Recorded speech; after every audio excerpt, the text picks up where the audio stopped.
everyone, welcome to the Outside Insider, and first and foremost, an apology for not being here on Monday. It wasn't by design. What happened was the clocks went forward over here in England. I assumed it went everywhere. I forgot it didn't, because obviously America is a million miles away. And the live stream that I did schedule was then finished by the time I'd gone to start it. So I was kind of caught off guard, but we're back today. An hour earlier than usual for me, so I'd like to think I'll be a bit happier, a bit more excited about the Dallas week that we've got in front of us. Not quite the primetime matchup we all wanted, but one that I'm sure we will all relish in, providing the Eagles can walk away with a win. Also, moustache going on here, so I'm sure that's going to get picked up on by K1 as soon as he pops in, but I think, look, I almost feel like I've been through puberty, okay? And that, for me, is a solid start. Are we actually an hour? Are we an hour early? Are you sure we're an hour early?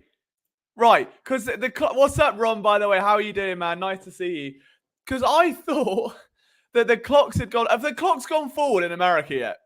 Because they went forward here last Saturday, or this Saturday just gone. So it was under my assumption America's hadn't. Therefore, I have to start the stream earlier. There might be a quibble there. I might have somehow missed Monday's stream and then done this one too early. So by the rule of Goldilocks and the Three Bears, Fridays will be just right. It's 5 p.m. Eastern. Yeah, that's normally when we are, aren't we? We're normally 5-2. Or are we normally 6? Oh, I've done it 2 hours early. I've done the stream 2 hours early. Oh, my God. I'm right. Sorry to anyone that is tuning in, but also happy birthday if you are. That's my quibble. Yeah, we are 6. You're right, Isaac. You are right. That's on me. That's my bad. All right. It's been a hectic weekend. Thanks for stealing tomorrow's show title. It's all part. Well, hey, at least your show will be on time, Phil. You know, I've got the right title and the wrong time. But look, I know. I mean, Phil's mentioned it earlier. I wrote the article. We're kind of alley-ooping between ourselves here about this Dallas game. We can talk a little bit about the Washington game if you guys want to as well. For me, I think the upside, though, and the real conversation has to stem around this Dallas game, because it's being taken like way too lightly, I think, by most people.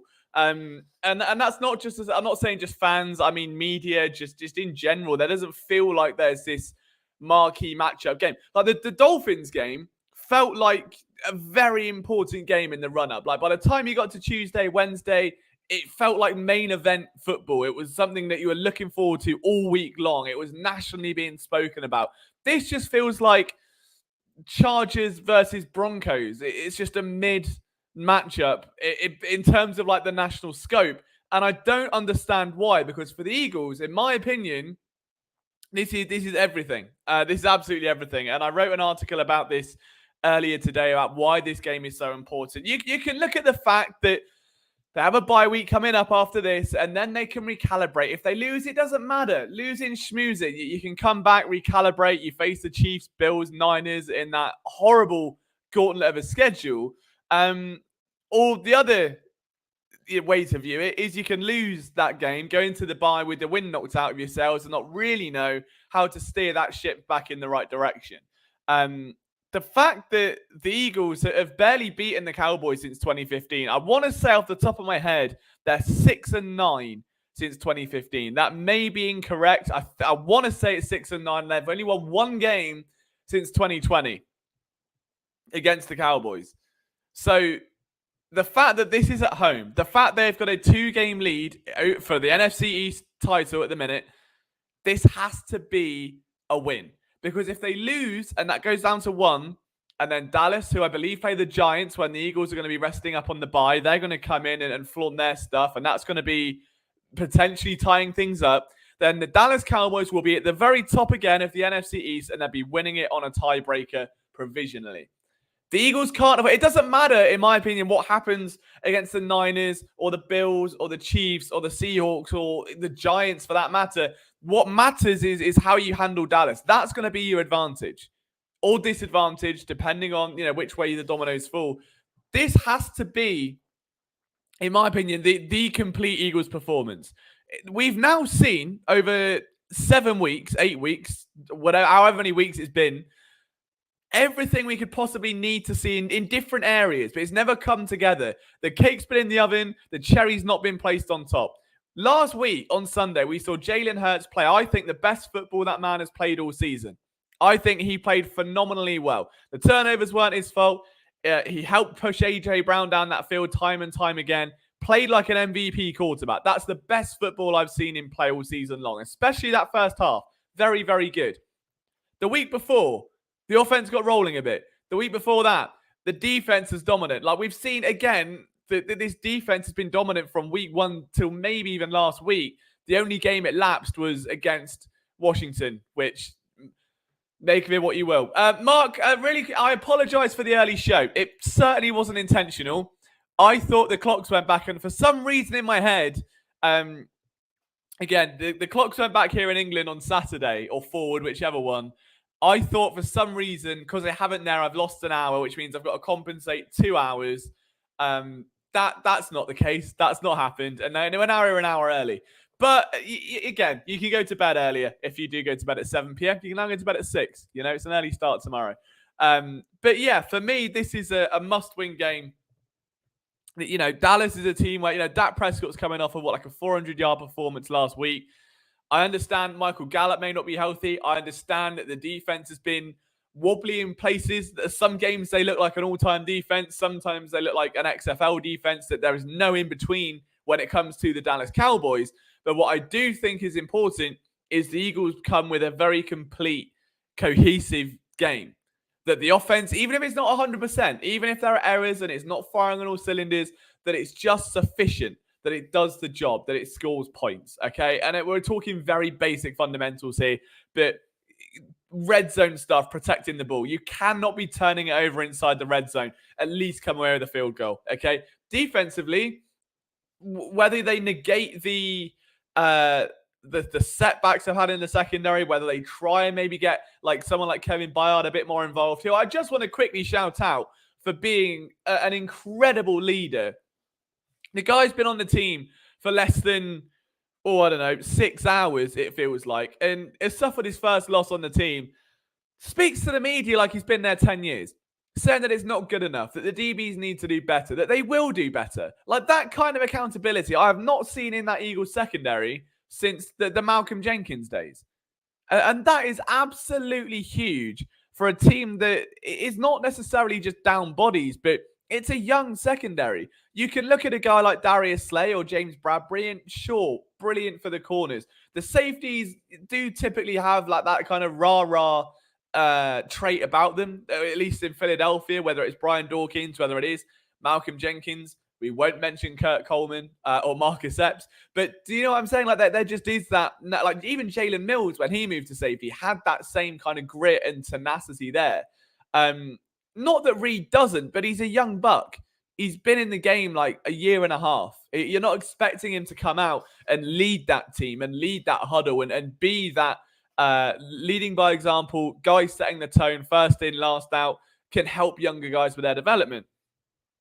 They've got that now. And this is, again, a unit, a defense that has been decimated with injury. There is always something against the curveball, something that's stopping this unit firing on all cylinders. And the guys that they did have there that were older, like Terrell Edmonds, for instance, just weren't very good.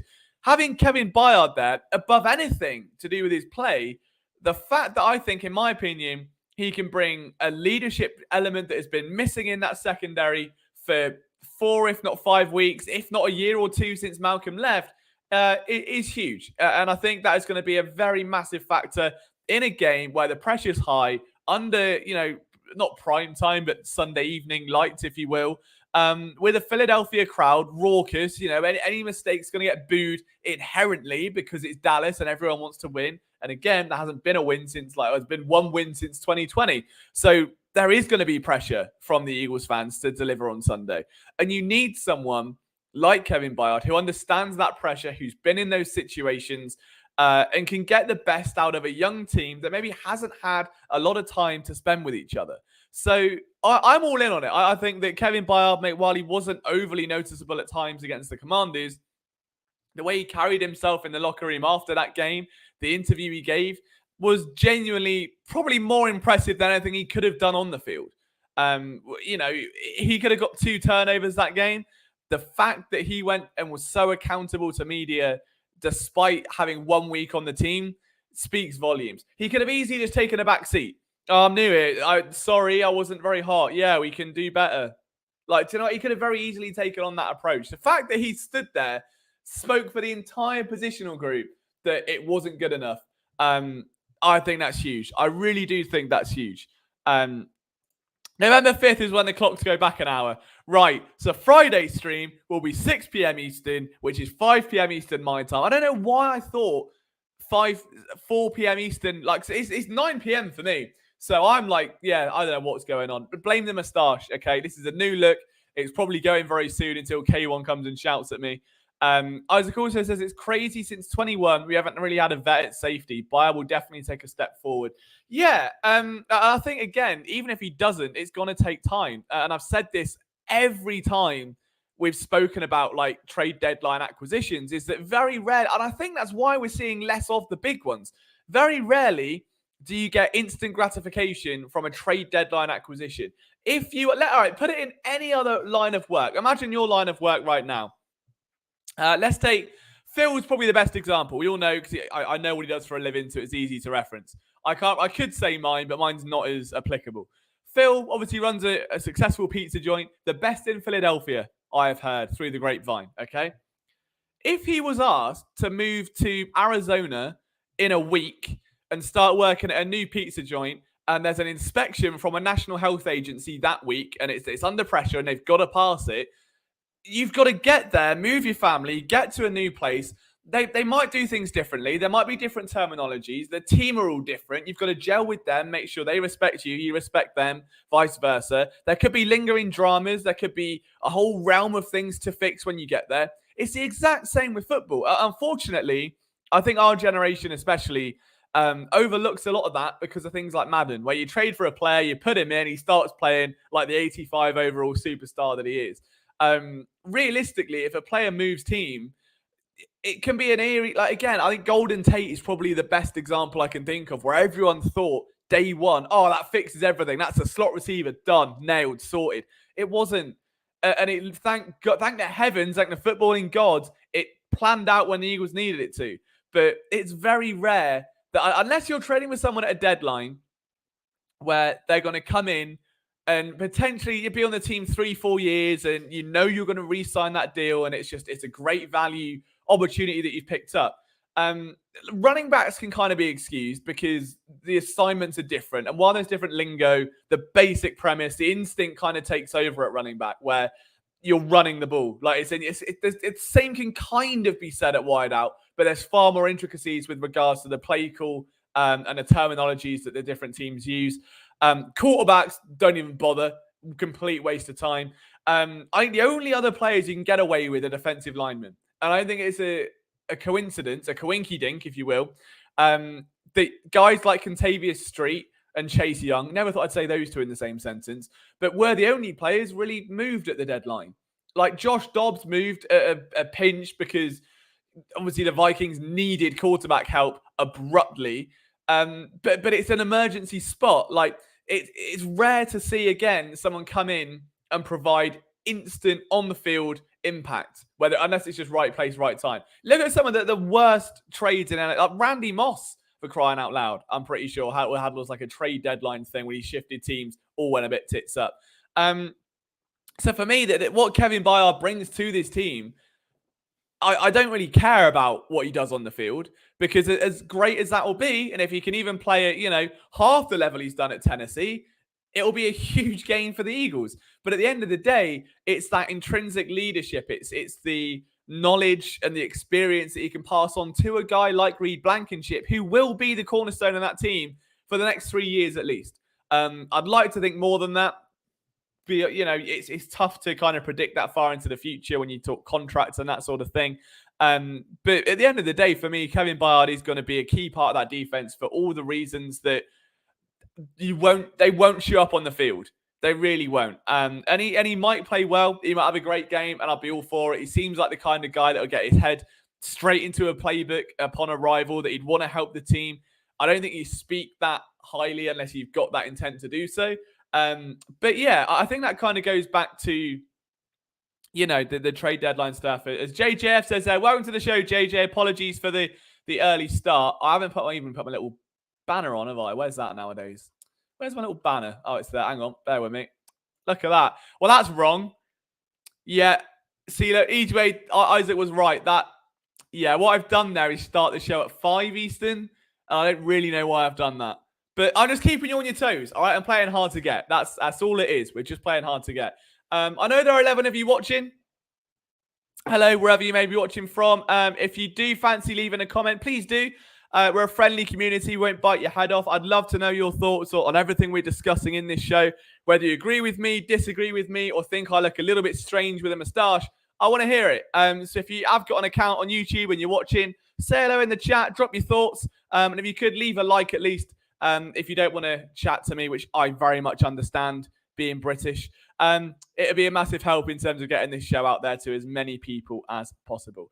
JJ, we're ruining his drive home. Look at that. That's the kind of spirit we need in this chat. I appreciate you tuning in, JJ. So let's talk Cowboys then. Let's talk this matchup because, again, the only stuff I have seen through like kind of national media, like the NFL talk shows and stuff, have been that I saw one guy saying it won't be close and that the Cowboys are going to walk all over the Eagles or whatever it is. And not happening. I don't think. Not at the link. I mean, I'm not really sure what the lines are. I'm pretty sure the Eagles were like 3-point favorites, weren't they? Yeah, I can't really be bothered to check, so I'll probably break my computer. We all know I'm on Bing, and we all know I'll break it. I don't think this is going to be a blowout either way. But this is a game that I think the Eagles, as I said before, have to come into with a fire lit up in their belly. They've got to play aggressive here. I don't know what happened to Sean Desai's defense on Sunday. All I can genuinely assume is that whether it's an Eric Bieniemy offense, which is concerning given that the Chiefs are coming up and obviously his fingerprints will be all over that, or whether it's just the fact that Washington have sussed it out because it's now been 3 games. I know it's only 2 under Sean Desai, but both times they've proved to be very problematic with garbage at quarterback. There is no need for that. Like, there is no realm of possibility where Sam Howell should be completing like 70% of his passes against the Eagles. So whether it's just that Desai's defense is susceptible to those more West Coast offenses, or whether it is a case of the Washington Commanders are having his number for a week, I don't think we see the same thing on Sunday. What I would like to see, though, is there more aggression. We know the Eagles are good at stopping the run. That's huge considering Tony Pollard's coming up. Unfortunately, I've got Tony Pollard in my fantasy team, so I'm very much torn on what I want that man to do this weekend. Half of me wants him to not even touch the ball, and give Dallas some weird thing where they start rotating backs around or something. Half of me needed to put up about 80 yards and a touchdown. As long as he loses, I don't care. As long as the Eagles win, all good to me. But I think that the big thing the Eagles need to do is worry not about, I sound like a prophet, worry not about thy pressure, worry solely on thy coverage. But I really think that has to be the focus, because we know Dak Prescott historically is pretty good under pressure. He's not going to be throwing a ton of picks just because you start throwing a blitz at him, because you've got defensive ends, maybe like closing the edge, whatever it is. I genuinely think that the way to beat this Cowboys team is force him to stay in the pocket longer and make a bad decision, because that he can do, and that he is susceptible to. When he's under pressure and he's got to get the ball out quick, he's better than most, I think, at finding a check down, finding the open man. It's why the slot receivers in Dallas have always been pretty solid. They're never world beaters, but you can get a Michael Gallup and be very sustainable. It was that Scotty fella that was there. He was pretty good. Obviously, you go back a few more years and there's a receiver I would rather not name because he just winds me up. But there's been a few good Dallas slot receivers, and I think Dak has been a reason for that. Same with tight ends. They always seem to do okay. And the running backs, even if they are one-dimensional, do seem to get a lot of the football. I don't think, however, if you take away those options, if you drop everyone, not everyone, but if you pull the linebackers back into coverage, if you maybe pull a defensive end back, we know Reddick can cover laterally. We know he's got that speed to go sideline to sideline. If you start doing that, That's where I really think Dak will struggle because he can't then go to those checkdowns and he has to challenge downfield. And when you're doing that, you've got a guy that is very, very footballing intelligent or highly footballing intelligent. I'm tired. Reed Blankenship. And a veteran in Kevin Byard, who, even though he's new, has enough instinct to understand the kind of route that's going to be run in front of him, when to jump it, when to sit back, when to pass off coverage, and that kind of thing. Corners speak for themselves. I know Bradbury had a bad day at the office against Washington, but Slay has been playing all right this year. I don't think we've seen the best. I certainly don't think we've seen the worst. He's been fairly solid, a touch below, I would say, what we saw last year from him. It's a good group. It's a good secondary. But if you're just going to play the corners off and you're going to throw everyone else forward for pressure, it does leave a gaping hole over the middle. And it is exactly what we saw against Washington. And look, I understand that Sean Desai's defense has been stupendous all year long. It has been brilliant for the most part. But facts are facts. They've allowed the second most amount of touchdowns to wide receivers of any defense in the NFL this season. There is a reason for that. And you can look at the run defense being near the top. You can look at someone like Jalen Carter having the season of his life. And you can also make the argument that injuries may have somewhat contributed to that touchdown percentage. But when you watch that defense, especially in the second half of that Washington game, how many passes were just slants or digs or comebacks going over the middle, where it was a lot of big yards after the catch, or a tight end or a big body just in open space because the linebackers aren't good enough to sit in those soft zones. Desai's defense would be excellent in all situations if you had a corner that was quick to move vertically, and you've got linebackers that can cover very rapidly. Now, Kobe Dean isn't accomplished at that yet. Okay, Zach Cunningham. See what I'm like? There isn't a cover linebacker on that team to do what Desai needs them to do reliably, and it's why they give up so much over the middle. The reason why you haven't really seen, I guess, what's a detriment to it by now is that, like in a round of golf, if your driver's good and your putting's good, it doesn't matter what your irons are doing because you'll be all right. If your putting's off and your irons are great, but you're bad off the tee, you'll be all right. An NFL defense, if your pass rush is good and your secondary is good, you'll be all right. You can get by. But there will be times it gets exploited. In the same way with golf, if your irons are bad and you've got a mid-range shot into a green, you're going to suck, okay? You can still shoot well. And it's exactly, I think, what we're seeing with Desai's defense. It's only 1 week. We've seen it. But those linebackers were tested, and they were being asked to do a lot more coverage, and they just couldn't do it as reliably. Teresa Constantini drops into the chat. Go Bird. Teresa, agreed, definitely a must-win. Fly, Eagles, fly, with a couple of emojis that come up as lovely little cartoons. Love that from Teresa. Thank you for tuning in, Teresa. I appreciate you sending us a message in the chat. And I think, again, that the way to beat the Cowboys is clear. It isn't put Dak under pressure. It's sort of like take it all back and just let him do his own thing. Like, if you pulled everyone back and you've got, like, bracket coverage on two receivers, you've got linebackers that are sort of, like, bubbling over a running back, maybe running a seam or a tight end doing whatever, and he has to just scramble around and look and look and look. It's only a matter of time before Jalen Carter gets home, before Hassan Reddick gets home. If you're going to play that kind of defense, you really have to, like, separate everything. And it feels very Jim Schwartzy at that point. But there is no other way when the linebacking talent just isn't there yet. There are flashes of it, and against the run, it's certainly there. And that's why, again, the defense has been so good. You can defend the run very well. Doesn't really matter what happens against the pass. Defend the pass very well. Doesn't matter what they do against the run. However, the fact it really shocked me when I found out the second most receiving touchdowns allowed to wideouts of any team in the NFL is the Philadelphia Eagles, the 7-1 Philadelphia Eagles. That's a concern when you've got an offense like Dallas who aren't afraid to just say, in the famous LJ saying, fuck it and chuck it, and just start launching it downfield because they trust in the guys they've got. We've seen it before. I'm sure we'll see it again. But I would love to get your takes on it. Offensively, I don't have any concern in the world, which is really weird because you'd think over the past 7 weeks, the Eagles' defense has been the unit to instill the most confidence, and the offense has been the one to cause the most concern. For some reason, maybe it's just me, all right? Maybe it is just me, but I'm much more confident in the offense after seeing what I saw Sunday with Jalen Hurts playing at the level we all know he can. And I understand it's only Washington. He was much better.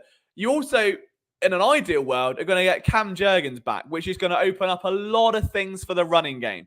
Um, the Eagles' running game just hasn't been anywhere near as efficient since Cam Jenkins has been out. He's been out since week 4 with a foot sprain. He returned to practice today with that 21-day window.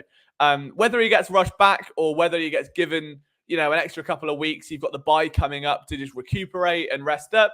I don't know. It all depends on how he feels. I don't think there's a need to rush him back per se, but I certainly think there's a desire to get him in for that game. Because if you can run the ball against Dallas, you can keep the offense off the field. It sounds so simple and it's football in 101. But you look at a guy like DeAndre Swift, who is averaging, even now, still close to like 5 yards per carry. A lot of that was done under Cam Jenkins. His stats have sort of dropped off since. Get in the ball. Just get in the ball. Let Cam do his thing. The Dallas defense, in my opinion, is vulnerable. It's certainly not the beast it once was a few years ago. And while they've played well at times, you had Matt Stafford with the Rams end up with a UCL injury. Oh no, you beat a damaged Stafford captained Rams. Well done. Have I just broke my mic? Probably. So yeah, it's one of those where I just think I haven't seen enough from the Dallas Cowboys to be scared offensively by them. Defensively. Like, Micah Parsons is Micah Parsons, but he's probably just going to not play as hard because he loves the Eagles. You all know he loves the Eagles. Runs around. He's got a green undershirt on probably, and he'll just be walking around the defensive backfield going, oh no, there goes DeAndre for a touchdown. Oh no, a receiver. I must run really quick and catch up.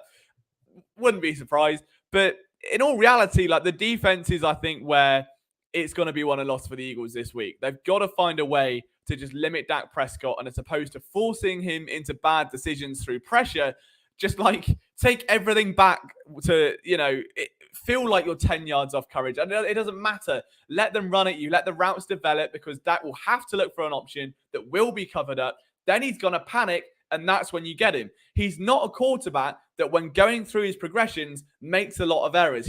I don't want to say a system quarterback. I think that's kind of wrong and a discredit to him, because he is good. He's not great. That's the thing.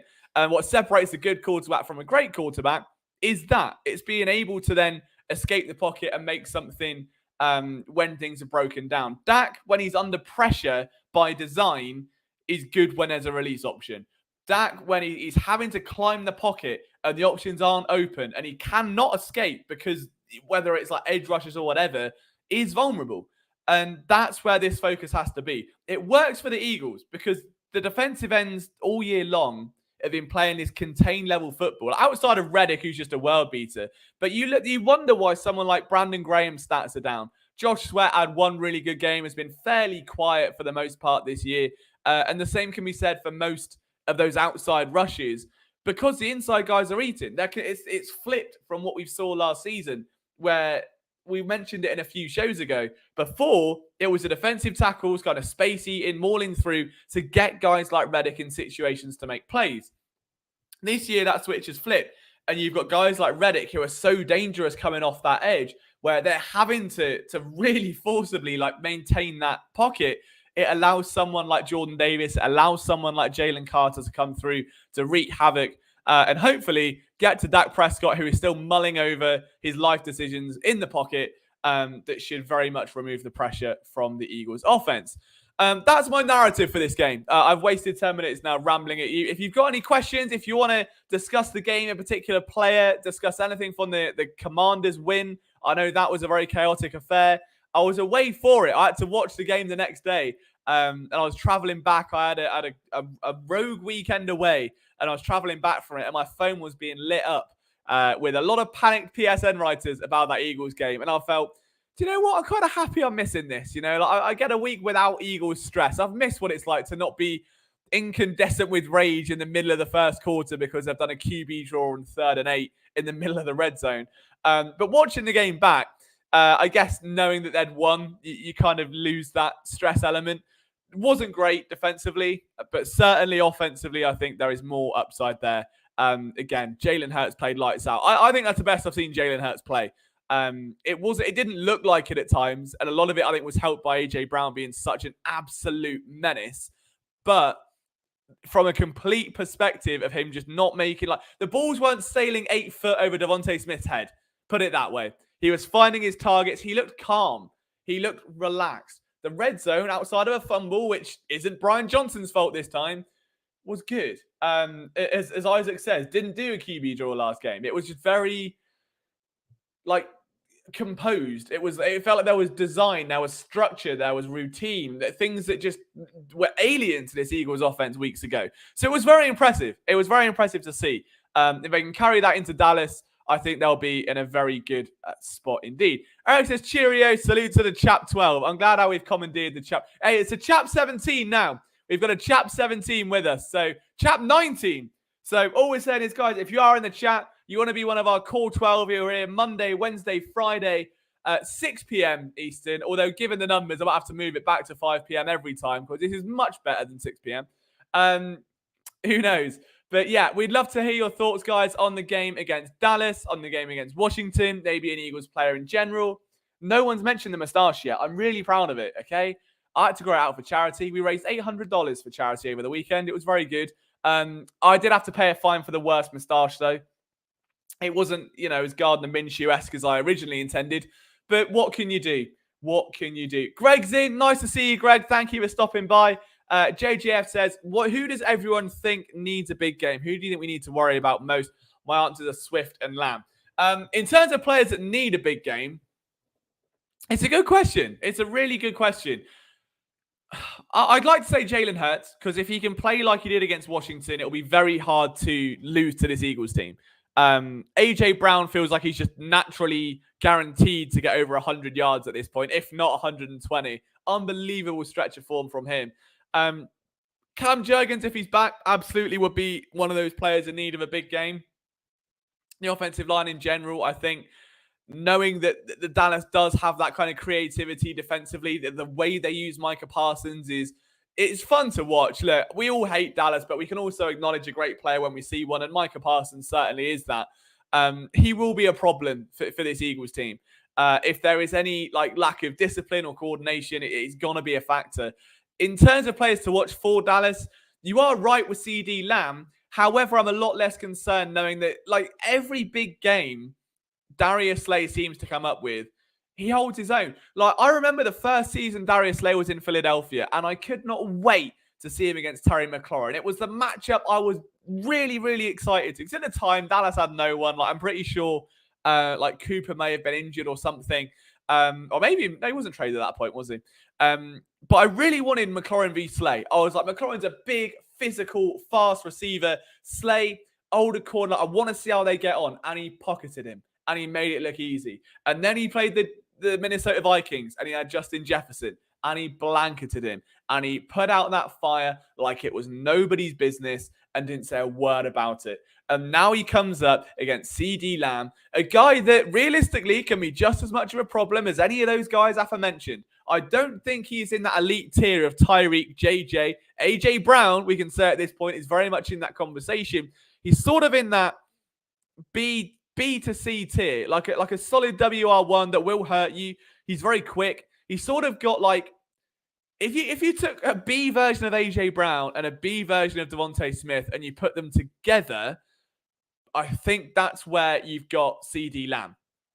Doesn't have the exact route running prowess of Smitty, doesn't have the exact physicality and domineering prowess of an AJ Brown, but you put them together and that's sort of where we're at, I believe, with CeeDee Lamb. So knowing that you've got Kevin Byard in that secondary, knowing that Reed Blankenship is back, knowing that Darius Slay will be absolutely fine, they're the big games.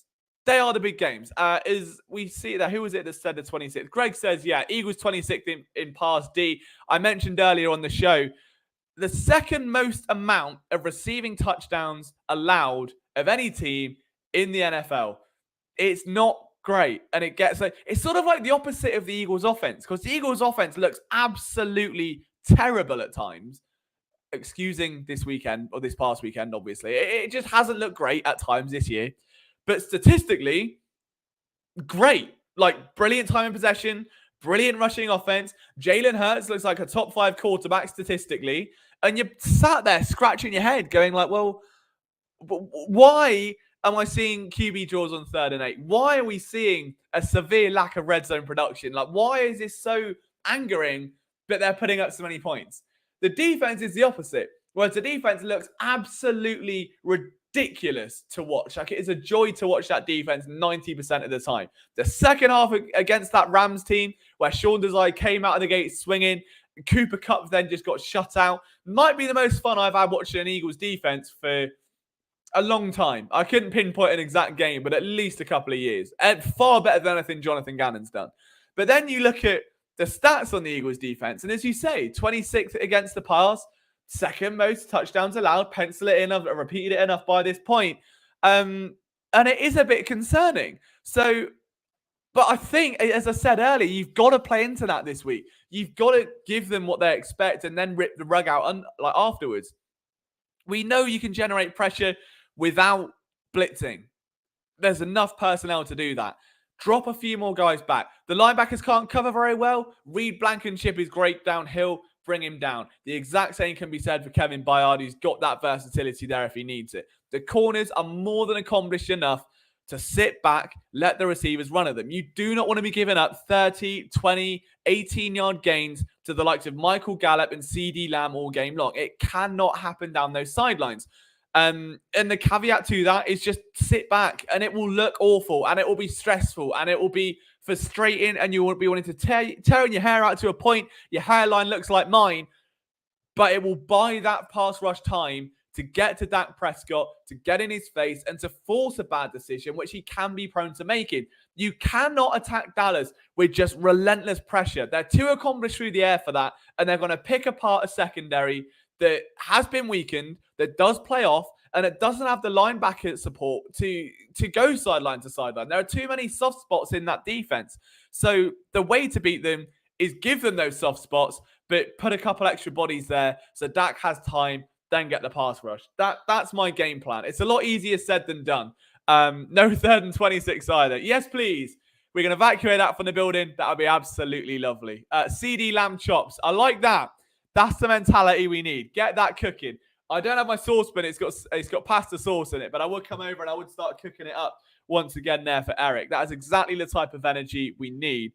We will be going over the game on Friday. Obviously, we'll be back. It will be 6 p.m. Eastern. It's typically a quieter show on the Friday because everyone's out having a boogie, I assume. So I hope to see many of you back for that. And apologies again for there being no Monday show and the early one here. Someone got the time wrong because the clocks have changed. But yeah, any other questions you guys have, definitely let me know. I know we've got like 20 minutes or so left.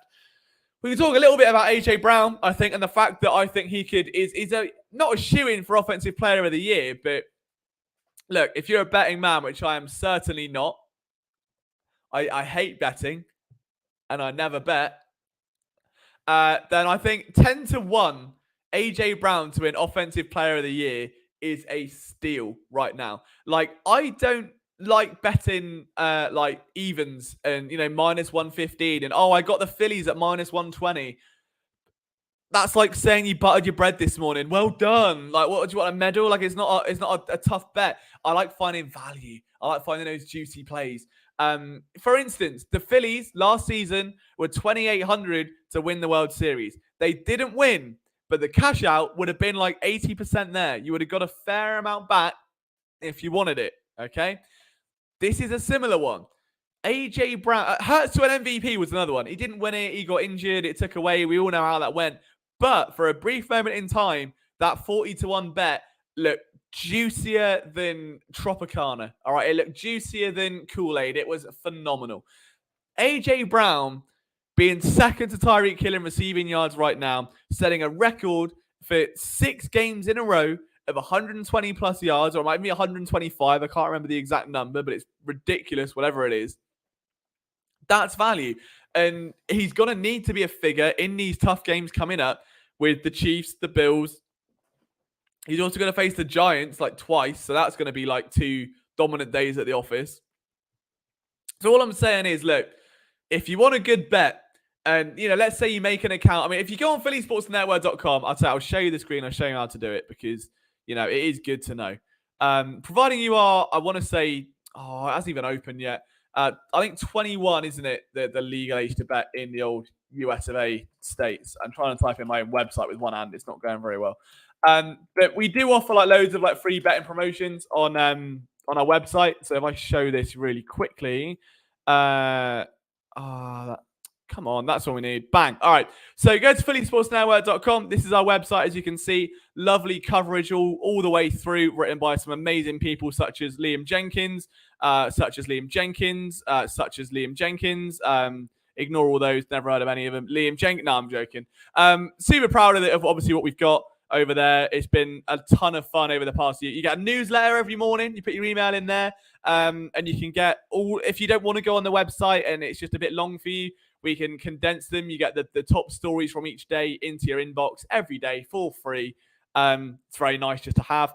But on here, if you go to the sidebar and hit that one, you can actually get these. So if you want to bet, let's say $5 on AJ Brown to win, what was it? His offensive player of the year.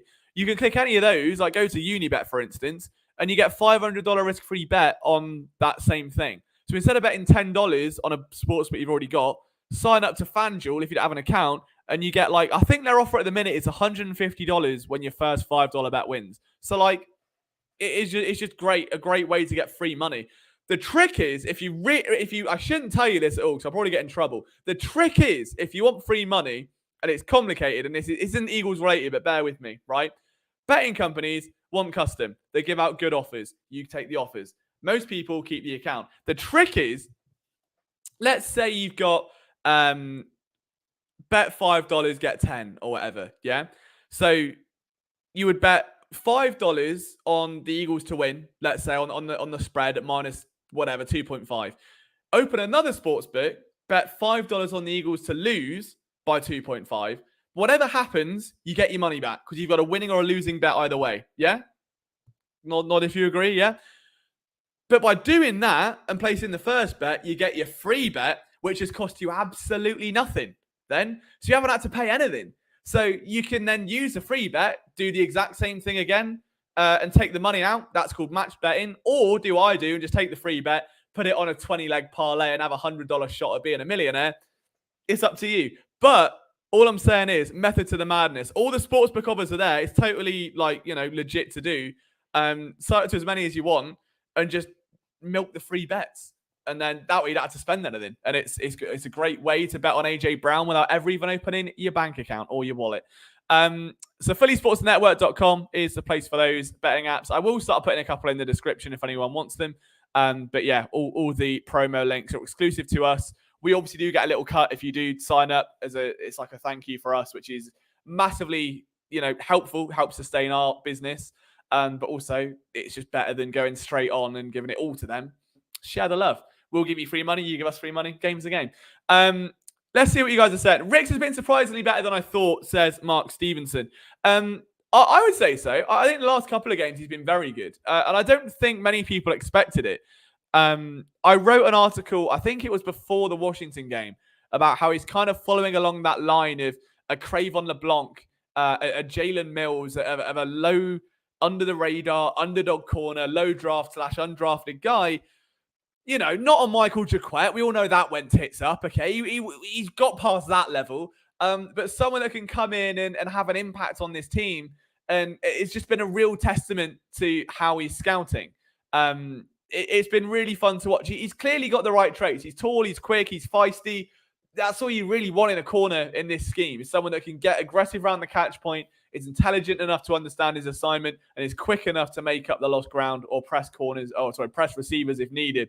He can do all of that. And he's been thrown into the deep end on a few occasions now and started doing a backstroke and showing off. He's been very, very eloquent and impressive, I think, in coverage. Still some meat on the bone, I think, obviously, and that's to be expected. The guy's an undrafted free agent. He's only been running with the ones for like a few weeks. Let's give him some time.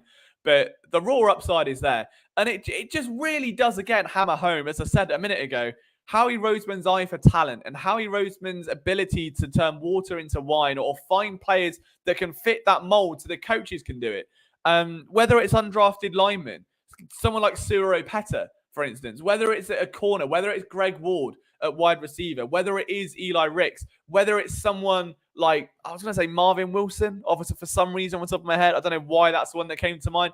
Bo Allen, I'm pretty sure was like a 7th round pick out of Wisconsin, I think. But yeah, like it's impressive. And it's no surprise that when it gets to the end of each offseason, whether the Eagles have 4 wins or 14, all their front office staff get poached every year. And we had this conversation the other day. Like Andrew Berry was there for like a week, ended up going to the Browns. Like Vic Fangio didn't even get in the door before he was poached. Like the Eagles have a real knack of finding great coaches, and we'll touch on that in a minute. But certainly great scouts and an ability to scout players the right way. And they're not all home runs, but over the past few years, I want to say since the J-Jaw draft, since that draft, there was a line drawn then when you're seeing guys like J-Jaw, Rager, Pumphrey, that have just all gone horrifically tits up, all were drafted because of their incredible production, nothing to do with their character or actual athletic skill sets, and they got weaseled out. There's now been a focus on high character guys that have performed for high level SEC teams. Eli Ricks was. There was a period he probably was their best corner for a bit. You know, you look back at his history, and I know he had a very tumultuous time to get to where he was, but just an incredibly talented player. And I think Isaac's very fair in that comparison. Look, I loved Tariq Woolen coming out of college. I really did think he was going to be special. Eli Ricks is rangy. You're right. And he certainly is that kind of guy that you can trust on an island because he's got the athleticism with the mentality and the mental processing or processing for the Americans out there to keep up. And that's what separates someone like a Jalen Mills from an Eli Ricks. And I'm not saying he's going to go on to have a better career, but Ricks has that understanding that it's just an instinct that kicks in. He knows when to press. He can feel the receiving route without having to jeopardize his position. He doesn't bite very much in coverage. He's very open. He's very light on his feet, and that enables him flexibility. He's not overly twitchy, I don't think, with his hips. I mean, that can be something to work on, I guess, in practice throughout the weeks. He's not the most fluid athlete I've ever seen, but he's quick and he's instinctive. And that's all you need. If you understand what a receiver's doing, you can get to them much quicker. Jalen Mills wasn't very athletic and was a step behind everyone mentally. Put him at safety, he's much better. Ricks has all of those traits. He just isn't the most structured athlete. And it is genuinely a bit bewildering because there will be guys like Eli Ricks that come through and they don't get drafted. And everyone wonders why. I don't know. Like, it's hard to mention outside of like maybe some poor tackling angles, not being the most fluid athlete. And I think if I was right, there were some injury concerns as well. But like outside of that, the guy is a mid-round corner. Like when I'd scouted him, I had like a 4th, 5th round grade on him. I had an early day 3 grade on him. So I was amazed he went undrafted. The fact that he's not only gone undrafted, caught him with the Eagles, but made the final 53, not just the practice squad, the final 53, and has then been thrown into like live action during games and held his own, has been absolutely mesmerizing. And on that note, to segue into it, we're going to talk coaches a sec because I know we mentioned the Eagles' profound ability to find the right people. Josh McDaniels fired earlier or last night or in the latter stages of this morning in comedic fashion in a way that only Josh McDaniels could. I'm not sure anyone was entirely shocked, but there was a time where he was very heavily linked with the Eagles. And I remember seeing a lot of people wanted him because we had to keep writing articles saying, stop it, you're losing your mind, you do not want this man anywhere near your football team. And it was, oh yeah, but he's changed and he's got this and he's learned from Belichick and blah, blah. And it's like, just use your eyes, read up for like a minute and do a bit of due diligence. You do not want him on your football team. Anyway, what I've noticed, if you even go back to Andy Reid, you can say Chip Kelly as well, if you leave the GM part out. How many times, dating back to Andy Reid, has there been an appointment made by the Eagles front office where the majority consensus is that's a bad hire? Doug Peterson, Mike Lombardi said he was like the least qualified head coach you'd ever seen, which is kind of funny. Nick Sirianni was laughed out of the room of his first ever press conference. A lot of people thought Josh McDaniels was the more qualified cap. I'm pretty sure Mike Lombardi also said something similar there, somewhat insulting Nick Sirianni's footballing intelligence or lack thereof, and crediting Josh's like tenures and relationships and experience. Andy Reid, no one had heard of him at the time. No one had heard of him. And that was another hire that was like, oh, okay. Chip Kelly, controversial, coming out of Oregon. That offense won't work in the NFL. Every single hire the Eagles make, it's always, they don't get their guy. Oh, he was their second or third choice. Per sources, Nick Sirianni was the 8th man on the list of 7. That he was never going to get the job. And yet here we are, once again, where you fast forward a couple of years and every other candidate before him has gone, fired, out the league, married themselves to a barrel of like gunpowder and then blew the team up. Like, there is just no structure. But somehow, the guys that no one pays attention to are Nick Sirianni and Andy Reid. Dare I say Chip Kelly, Doug Peterson. Doug Peterson got himself a championship. Nick Sirianni had a Super Bowl appearance in his second year. The 2 last coaches Jeff Lurie has brung on have reached a Super Bowl within 2 years of being in the city. It's an unbelievable job. And every appointment has been met with backlash, skepticism, just this level of negative. They won't do it. They're not Philly tough. He's not a Philly guy. Nick Sirianni's too dorky. He's too quirky. And yet here he is, outlasting big old macho Josh McDaniels, who likes giving nuggies and being insulted and humiliating his players. I know which coach I'd rather have. So did Jeffrey Lurie. And once again, the Eagles have shut the world up one naysayer at a time. And it's just a fun thing to watch. And I hope Nick Sirianni stays around for a long time. I think he's young. He's got a great footballing mind. And what he brings to this team is an exceptional amount of passion, which the team needed. Because, look, I'm not the only one that I'm sure noticed this, but especially with Doug Peterson, started out very excitable. He was obviously a former quarterback in the city. It wasn't great, but he was a former quarterback in the city. Brought in Frank Reich, former quarterback who had his own Super Bowl heroic. And there was a sense of optimism and pride and hope there. And then within maybe just after the Super Bowl, it changed to a very serious tone in his press conferences. And then a year after that, obviously, it all really started to go tits up. But there was no jokes. There was no quirkiness. There was no character. There was no passion. It was like he'd been media trained to just sit there and go, yeah, he's trending in the right direction. He was trending in the right direction. And it benefited no one. Nick Sirianni has been unapologetically himself since day one. And he was ridiculed for it. He was mocked for it ever since. And yet, again, continue to prove people wrong. Even now, you see fans like not liking how outlandish he is on the sideline and how big his gestures are. How he goes into the fans after the game and shakes their hand. How he gets up and riles them up. How he'll like be arms in the air for a first down when his quarterback, the opposite, stone cold, stoic, calm, engaged. 2 polarizing characters.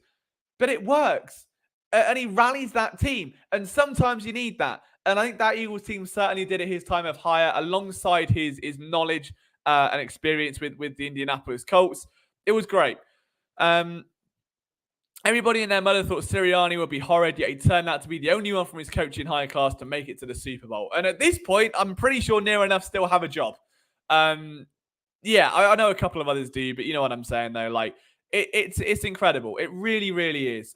His ability to adapt, says Isaac, is what will keep him here. He gave up play calling when he saw it wasn't working. Doug got fired for that. Yeah, and I'd like to think that is a trend that continues. The Eagles' offense certainly looked better against the Washington Commanders. Unfortunately, it was the defense that then gave up the ghost. But again, there was progress. And like you said, there were no silly plays inside the red zone. There was a bit more of a regiment. It was like someone showed Brian Johnson he did have an entirely different page of the playbook he just wasn't looking at. Like, no, it's here. Brian, pass, look. You were looking at run, pass, look, there, Brian, it's pass. Oh, right. We can pass inside the 20. And there was a bit more of that, and it worked. And so long as Nick Sirianni continues to, I think, put trust as well. Like, that is the other thing. As much as I can sit here for 4, 5, 6 weeks and make BJ jokes and bad BJ jokes and how I'm not a fan of Brian Johnson and that he should be doing better and we should have higher standards for this team. There is also, from Nick Sirianni's perspective, a desire to just stay calm and be patient and trust in the personnel you have in the same way he trusts in his players. He trusts in his coaching staff. And continuity with coaches is something the Eagles have sorely lacked. So I would much rather see Brian Johnson work out those kinks and get themselves back to a point where the offense is firing on all cylinders than make a premature move to kick him out, bring someone in. It doesn't work. He's not familiar. You'd have to go through the same process when everything's caught fire. And you see it a lot, like coaches being fired 6, 7 games in, coordinators moving around. It's just a bit too much. And in fairness to both Lurie, to Sirianni, to some credit to Zaya and Howie, that they are willing to keep like faith with their coaches and that the process that they've got and believe in the evidence they've been shown, be it with previous teams or we don't see what happens on the training field. We don't see what happens in meetings. They believe in that. And that for me is more valuable again. So there are some things to iron out, but I'm sure they will get there. And the fact that Sirianni does adapt, but also trusts in his coaching staff to do those adaptations as well, is kind of what separates him from a league that is very reactive in every sense. If a player's playing bad, trade block. If a quarterback within 2 years isn't Peyton Manning, gone. If a running back gets hurt once, he's gone from getting 15 million a year to 3. You know, it's a very what have you done for me recently league. And Sirianni and the Eagles have done a good job at just buying out that time and allowing those growing pains through, understanding that the end result will be greener for everyone involved. As Teresa says, it's a learning process when you get new coaches and players. Absolutely. And let's not forget either, not to make excuses for them, they didn't really have a preseason. You know, Sirianni sat literally every starter. So Brian Johnson's first few games of the offense kind of were a preseason, kind of were feeling things out there. So that also has to be taken into account. But on that note, guys, I know we're nearing the end of our show. Thank you all for tuning in. I'll be honest with you, I didn't expect so many because obviously I got the time wrong. We're an hour early than what I thought. So that's a quibble. That's on me. It will be 6 p.m. on Friday, though. I can promise you that. Whether that's my time or your time or the time in Romania, I haven't got a clue. But it'll be 6 p.m. somewhere, and I'll be streaming. So thank you very much for tuning in. I know there are 17 of you in the chat. If you haven't sent a message, it does break my heart. I will be listening to the new Taylor Swift album in full. But I hope to see you on Friday for our preview of the Eagles versus Cowboys. We spoke a lot today about how the Eagles can win the game. We'll speak more matchup specifics on Friday. Obviously, the injury reports will be out by then. Maybe some betting picks and just some general questions about the feel of that game going into the weekend. That's it from me, but we'll have Phil Stifle with you tomorrow for Trending in the AM. It should be a 2-hour show. I would if I wasn't shattered. It's been a long weekend for me. I'm still kind of recovering from that. My voice even sounds a little bit masculine. So that's how you know I'm feeling a little bit just like I need to pass out. But yeah, maybe I will Friday. Maybe you can talk me into it, Martian. You never know. But yeah, don't forget to go and annoy Phil tomorrow. We're Trending in the AM, our resident non-breakfast show here in Philadelphia. It's been great having you on board, guys. If you haven't subscribed to our YouTube channel yet, make sure you do, because not only do you have my show 3 days a week, Phil's 5 days a week, Flipping the Birds is on. We've just started a new Sixers show called Studio 76. That's going to be a semi-regular show a couple of times a week. There should be a Flyers show, a Union show. There'll be more stuff coming. And as always, one last plug, phillysportsnetwork.com. It's where I spend 98% of my day when I'm not sleeping. The other 2% is on the toilet. And yeah, obviously we cover every Philly sport. We are accredited with every team except the Phillies because for some reason they're just a pain in the ass. But yeah, we cover every sport. We try and keep it down the middle. We've got a fantastic team of writers and in my opinion have the most complete coverage of any site in the NFL. Philly, but I am very biased because it's my baby. But guys, enjoy your weekend. It's Wednesday. I'm tired. I'll see you soon. Go Birds. I'll see you Friday. Take care.